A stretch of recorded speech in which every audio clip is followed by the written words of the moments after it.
ஓம் ஹ்ரீம் பைரவி க்ளௌம் ஹ்ரீம் ஸ்வா. வணக்கம். இன்னைக்கு ராசி பலத்துக்கு போறதுக்கு முன்னாடி நான் சில விஷயங்கள் சொல்லணும். எப்படின்னா பாருங்க,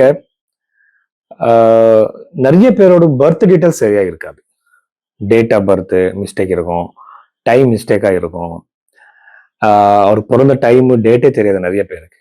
ஸோ அப்படி இருக்கும்போது நீங்க ராசி பலத்தை எப்படி பார்ப்பீங்க? ஸோ இது பாருங்க, இன்னொரு விஷயம் என்னன்னா, அப்படி நம்ம ப்ரெடிக்ஷன்ஸ் கொடுக்கும்போது தப்பாகுது. அதனால நான் என்னன்னா, நாடி ஜோதிடம் படி, வெஸ்டர்ன் பாமிஸ்ட்ரி, இந்தியன் பாமிஸ்ட்ரி படி கை ரேகை வச்சு ஜாதகத்துக்கு மேட்ச் பண்றேன். ஸோ அப்போ நம்ம கை ரேகை போய் சொல்லாது. கையில் ரேகைகள் கையில ராசிகளும் இருக்கு, நட்சத்திரங்கள் இருக்கு. ஸோ அதுக்கு இதுக்கு மேட்ச் பண்ணி ஒரு சரியான ப்ரெடிக்ஷன் கொடுக்க முடியும். எப்படின்னா, வேலை எப்போ கிடைக்கும், திருமணம் எப்போ நடக்கும், இந்த எல்லா விஷயத்துக்குமே பதில் நாம பாமிஸ்ட்ரி, அதுக்கப்புறம் ஜாதகத்தை மேட்ச் பண்ணி சொல்ல முடியும். இது நாடி ஜோதிடத்திலும் கூட நிறைய விஷயங்கள் இருக்கு. நாடி ஜோதிடம் படி இப்போ குரு கிரகத்தோட டிரான்ஸ்லேட் இருக்கு. அது எல்லா ராசிகளுக்கும் எல்லாருக்கும் நல்லது நடக்குமா? அப்படி இல்லை. எப்படின்னா, நம்ம அது எவ்வளவு ஒரு ரவுண்ட்ல வருது. இப்ப பாருங்க, ஒரு ரவுண்ட் வர்றதுக்கு 12 இயர்ஸ் ஆகும். இப்போ எத்தனை ரவுண்ட்ல அது இருக்கு உங்க ஜாதகம் படி? இப்போ உங்களுக்கு 24th இயர்னா அது 2வது ரவுண்ட் தாண்டி 3வது ரவுண்டுக்கு போயிட்டு இருக்கும். ஸோ அப்படி இருக்கும்போது அது எல்லாமே எப்படி நம்மோட லைஃப்க்கு அது எப்படி எஃபெக்ட் பண்ண முடியும் தெரிஞ்சுக்கிறது எப்படின்னா, அந்த ஜாதகம் நம்ம கைரேகை எல்லாமே பார்க்கணும். ஸோ அப்படி நான் ரிசர்ச் பண்ணி ரொம்ப அதுக்கு டைம் வேணும் அது பார்க்கறதுக்கு.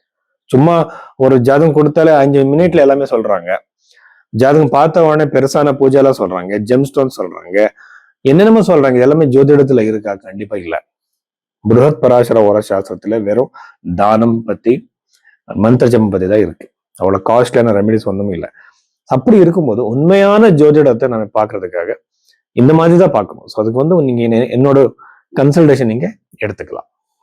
மிதுன ராசி 2026 இந்த ஜூன் மாதத்துல என்னென்ன பாசிட்டிவ் நெகட்டிவ் இருக்கு இந்த மிதுன ராசியில பிறந்தவர்கள் நாம பார்க்கலாம்.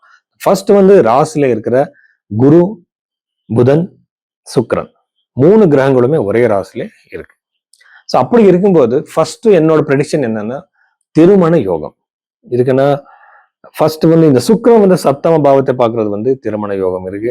யார் யாருக்கு கல்யாணம் ஆகலையோ கண்டிப்பா திருமணம் நடக்கிற வாய்ப்பு. 2வது, திருமண வாழ்க்கையில் ஏதாவது பிரச்சனை இருந்தா அது செட்டில்மெண்ட் ஆகிற சான்சஸ். 3வது உங்களுக்கு ஏதாவது ஹெல்த் இஷ்யூஸ் இருந்துச்சுன்னா கொஞ்சம் ஜாஸ்தி ஆகும், அதிகமாகும். இது கூட அதிகமான சான்சஸ் இருக்கு. சதுர்த்த பாவாதிபதி சப்தமத்தை பார்க்கறது உங்களோட மனைவிக்கோ உங்க ஹஸ்பண்டுக்கோ ரொம்ப நல்லது. இந்த டைம் பீரியட்ல நீங்க சக்சஸ் பார்ப்பீங்க. அவருக்கு ஏதோ ஒரு பூர்வீக சொத்து கிடைக்கலாம். அந்த மாதிரி பாசிபிலிட்டிஸ் கூட இருக்கு. இன்னொரு விஷயம் என்னன்னா, இந்த குருவோட ஒரு டிரான்சிட் இருக்கு இல்லையா, அது 2வது வீட்டுல நடக்கும்போது யூஸ்வலாவே ஃபைனான்சியல் கெயின்ஸ் இருக்கும். இப்போ நீங்க பணம் கொடுத்துருப்பீங்க, அது வர்ற சான்சஸ் இருக்கு. கடன் கொடுத்துருப்பீங்க, வர்ற சான்சஸ் இருக்கு.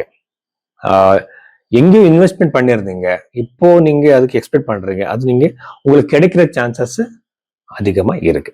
ஸோ இந்த மாதிரி பாசிபிலிட்டிஸ் எல்லாமே மிதுன ராசியில பிறந்தவருக்கு இருக்கு. தசம பாவத்துல இருக்கிற சனி கரியர்ல நிறைய பாசிட்டிவ் சேஞ்ச். இதுக்கான குரு கிரகம் அந்த மீன ராசி பார்க்கும்போது தசமபாவம் ஆயிடும் இல்லையா இந்த மிதுன ராசியில பிறந்தவருக்கு. அப்படி பார்க்கும்போது 100% உங்களுக்கு கரியர்ல நிறைய சேஞ்சஸ், பாசிட்டிவ் சேஞ்சஸ். ஜாப் விட்டு பிசினஸ் வச்சுட்டு இருக்கீங்களா, 100% சக்சஸ் இருக்கு. அந்த ஜாப்லயே ப்ரோக்ரஸ் கூட இருக்கு. நிறைய பேர் ஒரு ஜாப்ல எனக்கு ப்ரோக்ரஸ் இல்லை சார், ஒரு நேம் கிடைக்கல, இங்க எனக்கு நான் நினைக்கிற அளவுக்கு சப்போர்ட் இல்லைன்னு சொல்லுவாங்க. இப்போ உங்களுக்கு அந்த சப்போர்ட் கிடைக்கும். நீங்க வேலை பண்ற அந்த இன்ஸ்டிடியூட்ல, இந்த கம்பெனில உங்களோட அத்தாரிட்டி சேஞ்ச் ஆகிற சான்சஸ் அதிகமா இருக்கும். நிறைய பேருக்கு யாரும் உங்களுக்கு பிரச்சனை கொடுத்துருப்பாங்க, அவரு சேஞ்ச் ஆகல, அந்த வேலையை விட்டு போயிடலாம் அவரு. இந்த மாதிரி சேஞ்சஸ் நடக்கும். ஆனா குரு கிரகம் அங்கே பார்க்கும்போது டிரான்ஸ்பர் அதிகமா நடக்கும். இருக்கிற இடம் விட்டு வேற இடத்துக்கு போற சான்சஸ் மிதுன ராசியில பிறந்தவருக்கு அதிகமாவே இருக்கு. சதுர்த்த பாவத்தை நாம அனலைஸ் பண்ணா 100% உங்களுக்கு நீங்க இருக்கிற பிளேஸ்ல இருந்து ரொம்ப தூரத்துல ஏதோ ஒரு ப்ராப்பர்ட்டி வாங்குற அதிகமான பாசிபிலிட்டிஸ் இருக்கு, அதிகமான சான்சஸ் இருக்கு. உங்களுக்கு அங்க வீடு கட்டுறதோ இல்ல ப்ராப்பர்ட்டி வாங்குறதோ இந்த மாதிரி அதிகமான பாசிபிலிட்டிஸ் உங்களுக்கு இருக்கு. நவம பாவத்துல இருக்கிற ராகுவை நம்ம பார்த்தா கண்டிப்பா உங்களுக்கு வந்து வெளிநாட்டுக்கு போற சான்சஸ், படிப்புக்கோ இல்ல ஜாபுக்காகவோ நீங்க தேடுறீங்க, அது வந்து அமையற சான்ஸ் அதிகமாவே இருக்கு மிதுன ராசியில பிறந்தவருக்கு. 11th ஹவுஸ்ல இருக்கிற குஜன் செவ்வாய் நாம பார்த்தா கண்டிப்பா லாபம் இருக்கு நீங்க பண்ணிட்டு இருக்கிற அந்த தொழில.